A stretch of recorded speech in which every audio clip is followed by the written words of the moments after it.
কিসের সাথে গাড়িতে গাড়ি হঠাৎ করে ওই যে আমাকে যুবরাজ দেওয়া আর হলো মানে মনির হাজি সাহেব কি আর বললো আমার এখানে বিকালে এসে কথা বললো আমি ওই উদ্দেশ্য হলো বাসা থেকে বেরিয়েছি দোকানে না যায় অফিসে সময় দেবো শুক্রবারের প্রোগ্রাম সেটা পরে ডাক বাংলা থেকে খালি রাস্তায়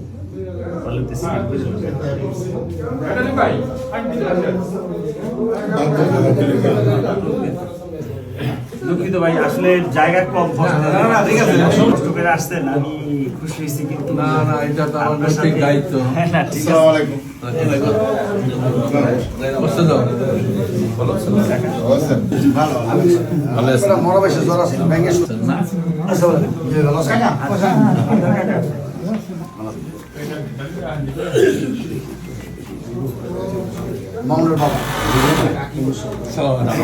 আমাদের যে নেতাজি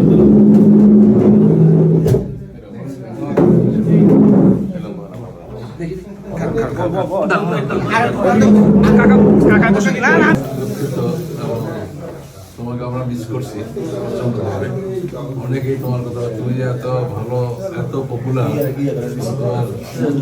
দল ভালো বলেই আজকে দলের প্রতিটা মানুষের হৃদয়ে তুমি বুঝছো আর মানুষগুলো সবাই তোমার আমাদের যারা দলের ভাই ব্রাদার যারা আছে ভাই তারা সবাই তোমার ব্যাপারে দুঃখিত বুঝছো কষ্ট জর্জরিত যে সবাই তোমার সাথে আমাকে বিশেষ করে আমাদের জিটু ভাই যেতেই হবে এবং এই অবস্থা আমি কোথায় আছো এটা আমরা চিন্তা করছিলাম যে হয়তো আরো একটু বেশি হয়তো হয়েছে কিনা আল্লাহ রহমত যে তুমি খুব সুস্থ অবস্থায় আছো আমাদের সবার একটা সান্ত্বনা যে সবার কাছে যে আল্লাহ ওকে সুস্থ রাখছে ভালো রাখছে ওই ধরনের একটা কঠিন অ্যাক্সিডেন্টটা হয় নাই। হ্যাঁ তারপরেও সাবধানে আমাদের থাকতে হবে চলতে হবে উত্তেজিত হয়ে চললে চলতে হবে না মিছিল মিটিং এ ওটা হয়ই একটু উত্তেজিত থাকে। আমি অনেক দুঃখিত যে তোমার সময় মতো আসতে পারি নাই। আজকে আমার বোন মারা গেছে বা দাসর জানাজা হবে। হ্যাঁ এবং আমি এরপরে আবার আমার যাওয়ার কথা ছিল বাসা তার একটা প্রোগ্রাম ছিল ওগুলো ক্যান্সেল করছি। আমি সবাইকে না বললে আমি কিছু না আমার যেতেই হবে। হ্যাঁ আমি চলে আসছি তোমাকে দেখার জন্য তোমার খুশরাদি জানার জন্য।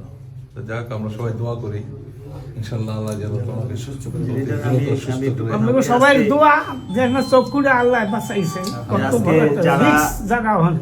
আমার শ্রদ্ধ নেতা এখানে আছেন আমার শ্রদ্ধ কাকা আলিয়া খান আমাদের সকলের প্রিয় নেতা এবং যারা স্বপনবাজি আমার প্রিয় নেতা এবং এখানে আমার উপস্থিত আছেন আমার অঙ্গ সংগঠনের অন্য নেতৃবৃন্দ এবং আমার শ্রদ্ধেয় বড় ভাই এবং নেতা আমাদের ভাই বন্ধু সর্দার এখানে আছেন সবাই কষ্ট করে আজকে এখানে আমাকে দেখার জন্য যে আসছেন এই জন্য আপনাদের প্রতি আমার কৃতজ্ঞতা এবং সকলকে আমি ধন্যবাদ জানাই। দলের সাথে এবং সকলের সাথে আমি আপনাদের পাশে সবসময় থেকে সহযোগিতা করব।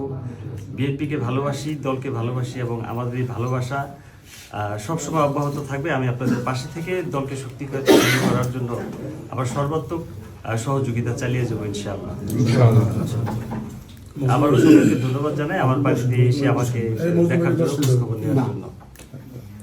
বন্ধু ভাই আপনি না তুমি তো আপনি না